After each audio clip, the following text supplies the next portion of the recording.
My beloved friends, welcome back. Today we're diving into a truth that's both beautiful and urgent. You know, Jesus didn't just save us from something, he saved us for something. And that something is wrapped up in one word, love. But here's the hard question. What does that love look like? Let's get real. Let's get biblical. Mark 10 tells the story of a rich man who followed every rule. No adultery, theft, or lies. But Jesus said, "One thing you lack, sell what you have and give to the poor." Why? Because faith isn't just avoiding sin, it's pouring out grace. That man's wealth wasn't wrong, his heart was. He loved comfort more than people. And Jesus says, where your treasure is, there your heart is. Ouch, right? Friends, God isn't after our tithes if we're ignoring the single mom in our pews.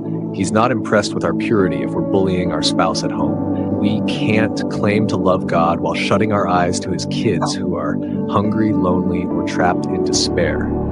If anyone says, "I love God," but hates his brother, he's a liar. 1 John 4:20. Love isn't a feeling, it's action. Remember the Good Samaritan? He wasn't a holy priest or Levite. It was the outsider who saw the need of the man and took action. That's the standard.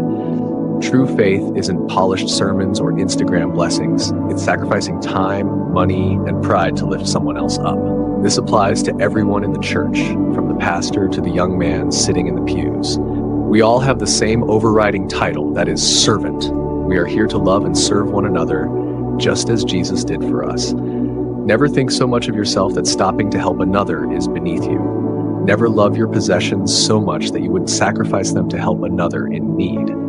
Jesus is Lord, God, and King. He always has been and always will be.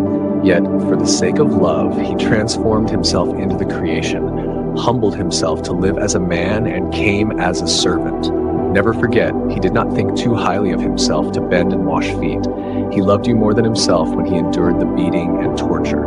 He knew he was Lord and King when they nailed him to that cross, yet because of his love for you, he voluntarily surrendered himself for your sake.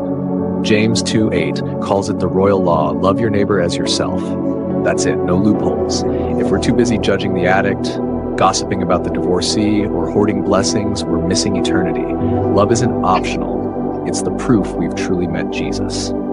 So let's pause. Who's God put on your heart? That coworker? The grumpy neighbor? The kid who can't afford school clothes? Do something. Not for applause, just love. Because in the end, Jesus won't ask, "How holy did you act?" He'll ask, "How much did you love?"